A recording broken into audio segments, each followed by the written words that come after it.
Hello students, welcome back with the new video of our novel A Tale of Two Cities, Chapter 7, The Revolution in France. So let us start with the chapter.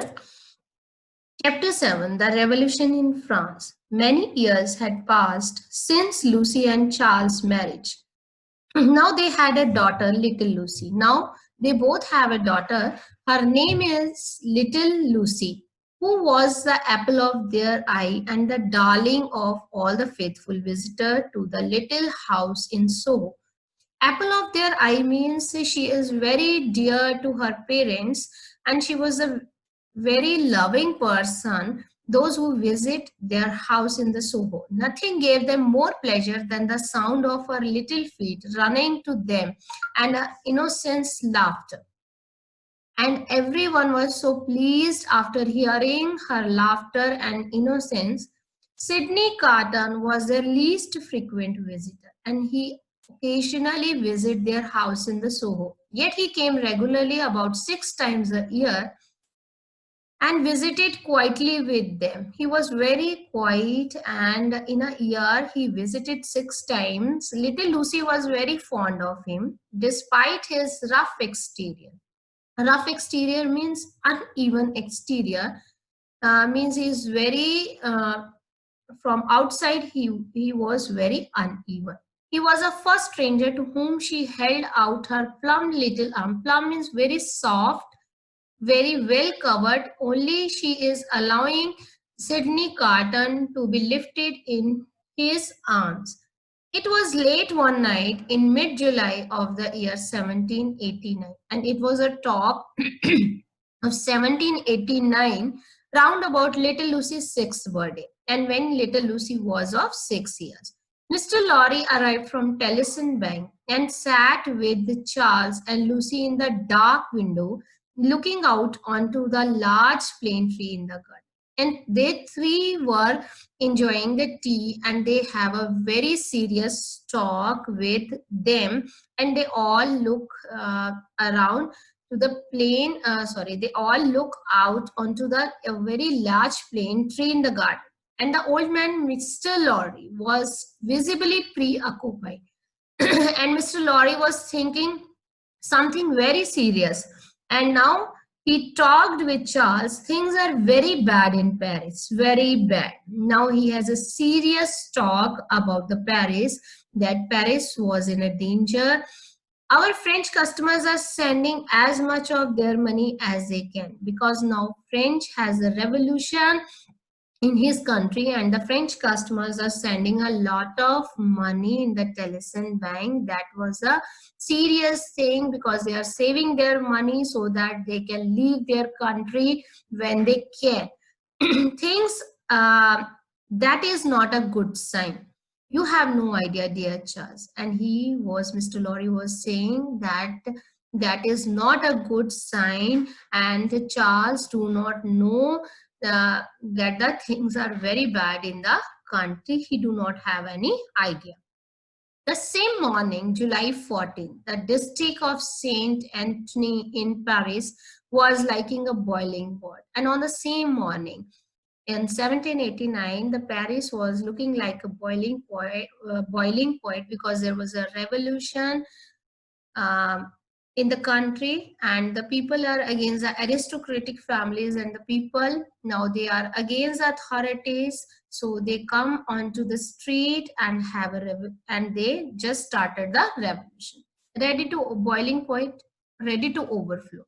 It was as if mass of scarecrows, mass mean a group of people, and scarecrows here it tells about the people that they look like scarecrows, because they have not eaten from so many days. So these people are starved people, so they look like scarecrows, had come out onto the streets carrying knives, sticks, guns, anything that could kill or injure. Now these people, the mass have all the sharp things that could kill or injure any people. Whatever come in their way, they can take the sharp thing so that they kill the people. Defarge himself was at the head, leading them on, and Defarge was Defarge was their head, and he was the leader of that group.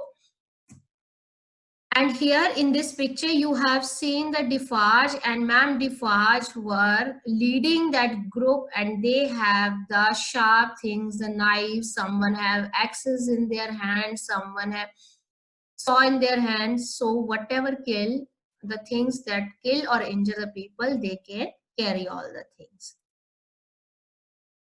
Keep near Jacques 3, Jacques 2, and Jacques 1. Now Defarge is instructing to the group that keep all of the Jacques near. Put yourself at the head of these patriots. Where is my wife? Now he is asking about his wife. Where is she? Ma'am Defarge appeared in the doorway of the cafe. Now she appeared. She is just in front of the doorway of the cafe, an axe in one hand and a pistol and a long knife tied in a belt around her face. Now she has so many weapons with her. In one hand she has an axe, and on the other hand she has a pistol and knives that was just covered in her waist. Her expression was, as always, cold and determined. Now she is look like the same, cold and determined. Seeing his wife, Defarge waved to the rest of the party. Now when Defarge knows that his wife is near to her, so he waved a hand to the party so that they can move on. Come then, Patriot and friends, we are ready. To the Bastille. Now their mission is to go to the Bastille, the jail where Mr. Manet has been kept.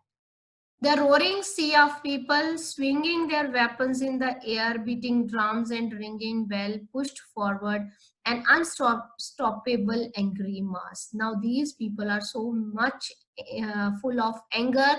Now they started, when they reached the hated Bastille, because they all hate that Bastille, they reached there. The prison guards fired their guns and cannon. Cannon is also a type of gun at them, but the roaring tidal wave of humanity stormed on at Defarge command, and nobody could stop that time. They only can stop when Defarge instruct them, because Defarge is their leader. So the Bastille guards, they started firing onto the mass, but they never stopped. Work, comrades, and Defarge told work comrades. Comrades mean the fellow members of any organization of that group. Work Jacques 1, Jacques 2, Jacques 1002, because these people are so many in numbers, all have the one name Jacques, so he called all, we have to do the work. Jacques 1, Jacques 2, and 1002. How many people are there? In the name of the people work. Not far from Defarge, his wife heading a wild group of women. Now Ma'am Defarge is the leader of the wild group women, charged a wooden door that led into the prison. With axes and hammer, the raging mob soon smashed a hole in the door, because that Bastille has a door. Now they can make a hole, and they smashed a hole and smash the door so that they can go into the Bastille, big enough for a man to get through. Now they make a hole that was enough for a man to go in. Soon a white flag arose. White flag is a symbol of peace. Now the Bastille guards, they host that the white flag, that they do not want to fight with these people. So they aroused that white flag. The prison guard had surrendered. Now they have surrendered because they want the peace. Strikes were heard everywhere. The prisoners, the records, the secret cells, the instrument of torture. Defarge was making his way up the stone stair as prison officers were making their way down. Now Defarge is going up way from the stairs and prison officers was coming down from these stairs, terrified that the bloodthirsty crowd would tear them to the pieces. The guards were all feared that the bloodthirsty, because they need and want that mass, want blood, of that these guards, so they were very feared of that, and they knew that the mask would tear them into the pieces. Defarge grabbed one by the neck and pulled him to the side, and Defarge grabbed one guard from his neck and pulled to the side. Show me the North Tower now. Now he was demanding that he wants to see the North Tower now. Yes, yes, cried the officer, shaking with fear. Now the officer was shaking with the fear, and he told Defarge that he will show him that the North Tower. Jacques Three was screaming. Jacques Three was shouting there, kill him, kill him. He was shouting that kill this officer. What is the meaning of 105 North Tower? Now he is asking from the, Defarge was asking from the officer, what is the meaning of 105 North Tower? Defarge to the trembling officer. The meaning, is it a prisoner or a cell? Now he is asking that this name is for the any prisoner or for a cell. And officer replied, a cell, sir, a cell. Take me there. And now the officer replied that it was the name of the cell, and Defarge told him to take him there, the prison. And this 105 North Tower is the place where Mr. Manet kept there in his prison days. The prison officer led up stone steps to the top of one of the tower, and with the large key opened a door which led into an empty cell. And the prisoner's officer took Defarge with him, and he opened the gate with a large key, and this cell was an empty cell. A straw bed lay against one wall, and there was stool and a table against another. And this bed is made of the straw, and there was a one table and stool. High up near the ceiling was a narrow window, and with the ceiling there was a narrow window. Defarge turned to Jacques Three. Search everywhere. And Defarge commanded Jacques that you have to search in this cell everywhere. As Jacques Three was shining a light around the wall, Defarge cried, stop there. And when he was shining with the light and they were seeing that what is there, look, Jacques, AMM means Alexander Manet. And here he wrote a poor physician. He has written something there. Now they knew that Dr. Manet has been kept in his prison days in this cell.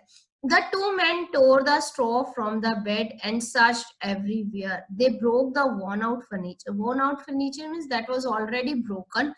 They broke everything in the room and even groped through the ashes left by the long dead fire. Before leaving, they set fire to everything that could burn. When they left that cell, that time they burned everything that could, they just set a fire that could burn everything. Down in the bloody street, the only calm soul in the screaming mob was Ma'am Defarge. And only the calm people is Ma'am Defarge. She was holding a knife to the throat of a terrified officer. Now she hold a knife near to the throat of that terrified officer. When she saw her husband, she spoke the last word the officer would ever hear. Now she killed that officer with her knife. Look, here come my husband, Jacques. Now she called her husband with the name Jacques. She plunged the knife into the officer's neck. As the blood gushed from his neck, she proclaimed. Now she killed the officer, and now she proclaimed, means she spoken. Now you are paying for all the pain you have caused. Now she is saying that everyone has to pay the pain they have given to Ma'am Defarge or the people in that country. Here is the picture of Mr. Defarge and the Jacques. They were searching everywhere. You have seen here the straw bed that they have just destroyed everything, and they have searched in the cell everywhere. Soon after, the starving mob means they are very hungry, began hanging guards from the lamppost in a frightening display of public contempt. The scarecrow of Paris danced around the swinging bodies like merrymakers at a summer festival. And they killed the officers or they killed the guards, and they were just danced around that swinging bodies, that hanging bodies, just like the merrymakers, like the children, those who sing the merry songs on the Christmas or on the summer festivals. It was exactly 14 years after the barrel of wine had fallen off the cart outside Defarge Cafe, and someone had scribbled blood on our wall. It was just mentioned in the first chapter that the barrel of wine had fallen off from the cart and someone has scribbled blood on a wall. It's the this scene is just look like that when the chapter starts from the very first chapter. Not long after these events, Jacques Fives, the workman, was resting by the fountain in the village of the murderer Marcus. Then another Jacques joined him. When not long after these events, Jacques Five, when he was just resting near the fountain in the village where the Marcus murdered that child, and the another Jacques joined him. How are things, Jacques? Asked the workman. Now the workmen ask, how are the things? Bad. No dinner today then, because they are starved from so many days, so they do not have anything to eat. Now he is also replied, no dinner today. Only supper now. It is a fashion. So when is it to be? Tonight we meet here. And now it is a talk that they do not have sufficient food to eat. It is a talk of the supper. Now he is saying that they will meet tonight. That night, Jacques 5 and 250 collaborators stood by. Now there are the number of the Jacques are 250 collaborators are there, arms flooded across their chest, and calmly watched as a Marcus statue burned to the ground. Now they collected near the Marcus statue, Marcus Castle, and they burnt that castle into the ground. Someone mounted a horse and rode to the jail on the hill to get help from the officers there. Someone wanted a mounted horse, carry that horse, ride that horse, so that he can take the help from any officers from there. But no order were given and no one moved. Nobody moved from there because there was a bloodthirsty crows everywhere. Now the mob is very angry because they killed whatever came in their way. Like the other, they just stood expressionlessly and watched the fire. Now every people just stood expressionlessly, no expression on their faces, and they only watched when their castle or statue will burn into the ashes. It was a common scene throughout the country as statue after the statue burned through the night and long into the next day. One after the other statue, after the other castle, they burned into the ashes. Now it is a common talk in the country. By August 1792, the French aristocracy, fleeing for their lives, had scattered far and wide.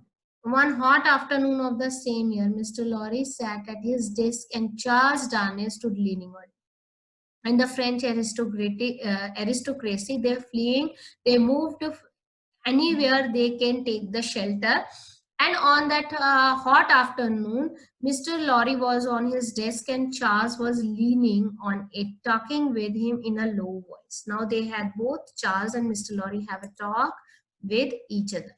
I have to go to Paris. Now, Charles, Mr. Lorry is saying to Charles that he has to go to Paris. Charles was deeply concerned because Paris was not a safe country to visit. So Charles was very deeply concerned about Mr. Lorry. But to travel to France now, the weather is terrible, the journey long, the means of traveling uncertain, the country disorganized, and the city is not safe. Now the Charles is saying that that city, the Paris, is not safe to travel. Weather is not good. Weather is terrible means because there was a revolution, so it is not a safe country to be visited. My dear Charles, I must go. who is going to bother an old man like me? Now, Mr. Lorry is saying that nobody bothered about that old man as to the disorganization. That is precisely why Taliesin need to send someone like me, because in the Paris there was so much disorganization, and the Taliesin bank has to send one faithful people to there so that he can manage the things in the Paris. I know Paris well and speak the language. And Mr. Lorry is saying, I know the Paris well and he knows the language of the Paris. Our customers are depending on us, because every customer is depending on Taliesin Bank, so he has to go there. As to the uncertain traveling, I am prepared to go through a few inconveniences for the sake of Taliesin. Now, Mr. Lorry is saying that because he is very faithful to the Taliesin Bank, he is saying that he can take some inconveniences for the sake of the Taliesin Bank. Are you leaving tonight then? Now Charles asking a question from Mr. Lorry that he is leaving tonight. I am. And I intended to take Jerry with me. And Jerry Cruncher, Mr. Lorry take Jerry Cruncher with him. He has been my bodyguard on Sunday night for so many years, because he is just like the bodyguard of Mr. Lorry from so many Sundays. Now, nobody in France will suspect him to be anything more than an English bulldog looking after his master. Now, here Mr. Lorry is saying nobody can bothered about these two people, and he look like that he is serving his master, taking care of his master. I must tell you that I admire your gallantry and youthfulness, Mr. Lorry. And here the Charles admire the gallantry and youthfulness of Mr. Lorry. Nonsense, perhaps when I return, I will accept Taliesin's proposal to retire and live the rest of my life at ease. Now, Mr. Lorry is saying when he returned back from the Paris, that time he take the retirement and live his life as easy as he can. Just then a bank representative brought over a letter and laid it on Mr. Lorry's desk. Now, one of the employee of the Taliesin Bank just brought a letter for Mr. Lorry and put it on Mr. Lorry's desk. Have you discovered any traces of this person, Mr. Lorry? Now he's asking that whether he knows this person or any clue about this person. Charles saw that it was addressed to him. When Charles saw that letter, he knows that this letter was for him. Marcus of Saint Evermont, because Charles belongs to the Marcus family, and nobody knows except Dr. Manet that he is a nephew of Monsieur Lee Marcus. No one except Dr. Manet knew that this was his real name. He had made Charles promise on the morning of his wedding not to reveal it to anyone. And Dr. Manet took the promise from Charles that do not reveal your true identity in front of anyone. So Charles didn't disclose in front of even Mr. Lorry. Mr. Lorry looked at the recipient name on the letter.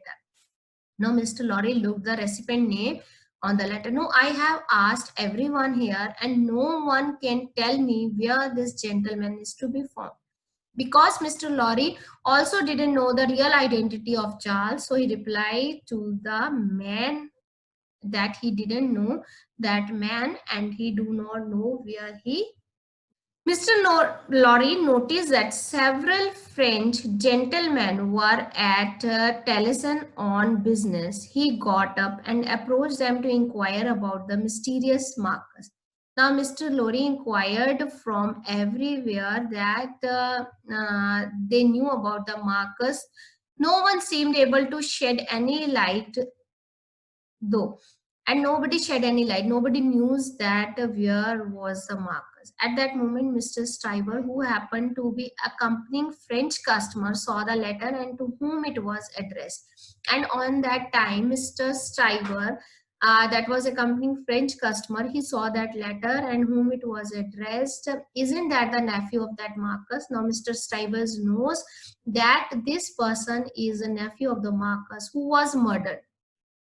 Apparently, the fellow just got up and left all his property to the mob. And he was saying that Charles left.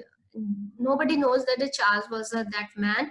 And he says that nephew was left all the property to the mob. Very irresponsible. They say he disagreed with the Marcus and the mob, and the people were saying, and they have a talk that this person have disagreed with his uncle Marcus and sympathized with the people, and that the nephew was sympathized towards the people. Terrible fellow. Charles decided he has to speak. I know the fellow. Charles wanted to speak that he knows the fellow, that he himself is the nephew of the Marcus. Stuyver looked at him in surprise.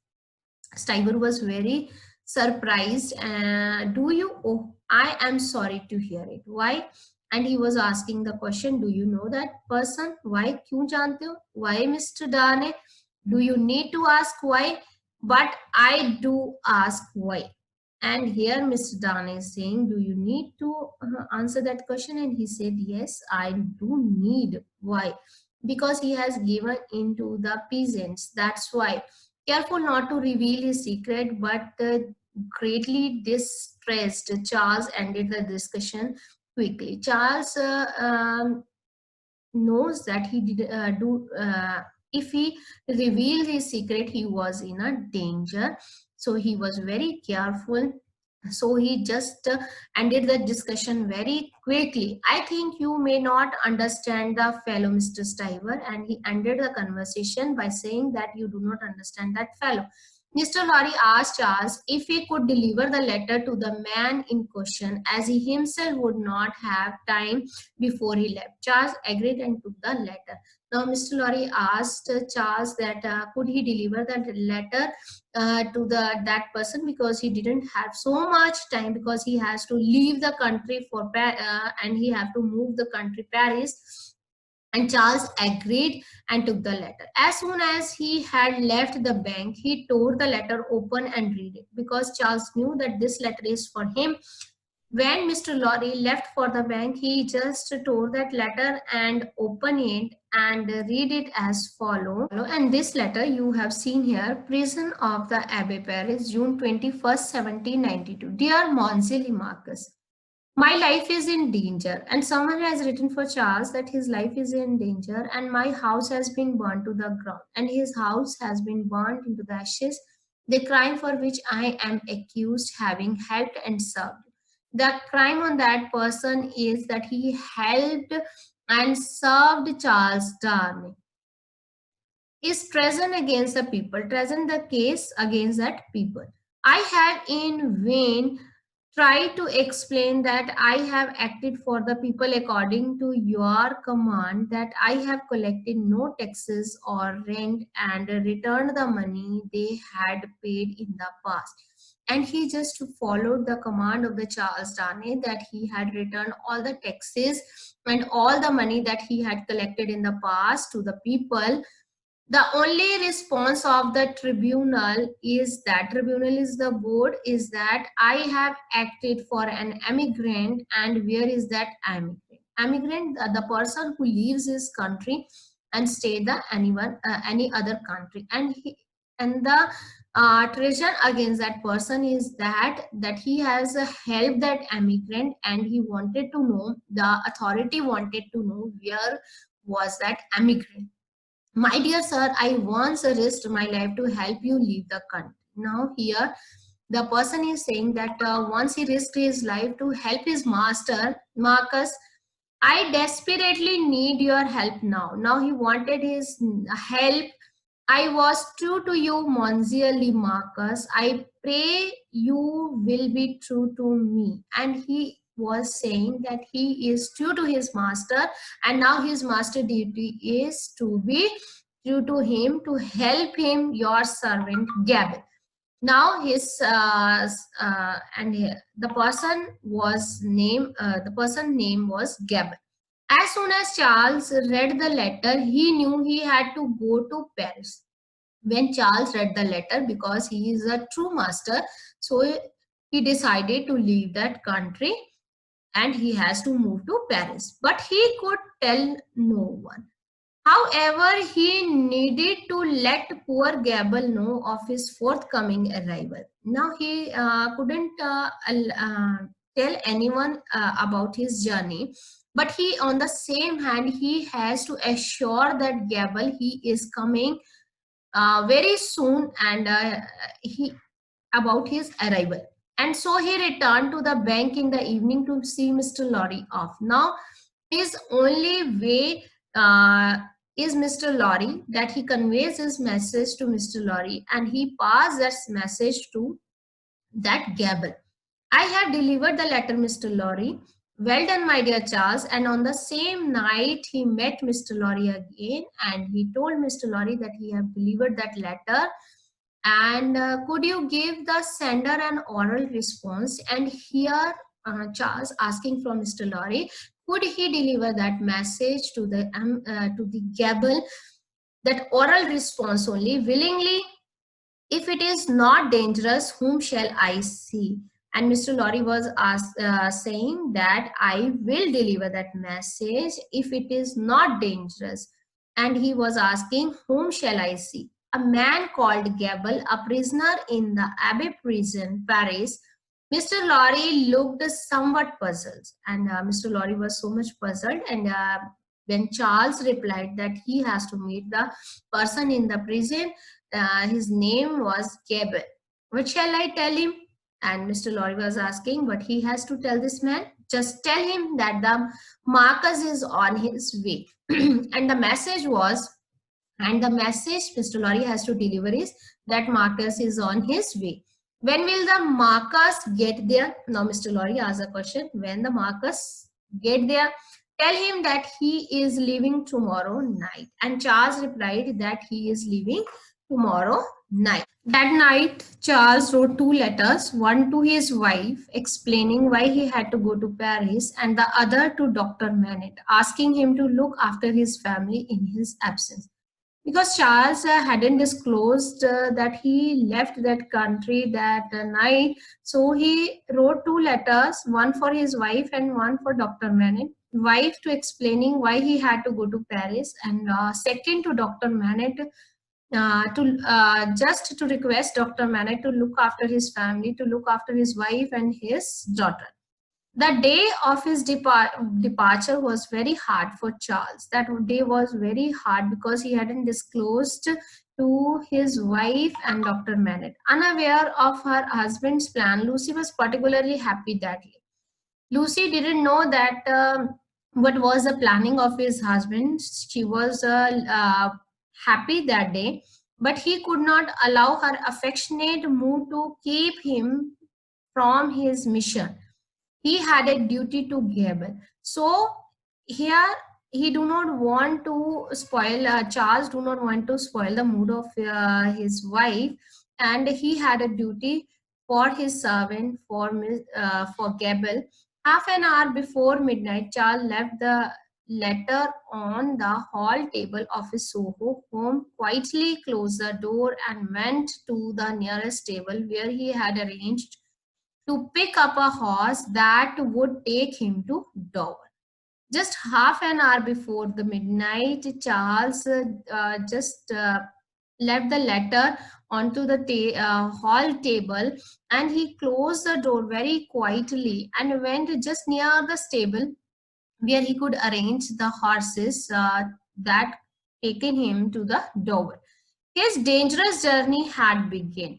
He tried to put out his mind. He thought that he might never see his wife and daughter again. He knew that he could not see his wife and daughter again, because it's a very risk that when he just left his country, safest country, Soho, to Paris, he knew that the angry mob also killed Charles if he entered in the country of Paris, because he knew he belongs to the Marcus, Monsieur Lee Marcus family, and their mission is to destroy each and every person from the Marcus family. So he could be in danger and he could not see his family again. And in this picture, you have seen the letter that was written to that Monsieur Limacus for the Charles by his servant M. Gebel. Thank you so much, student. I hope you understood the chapter. Thank you so much.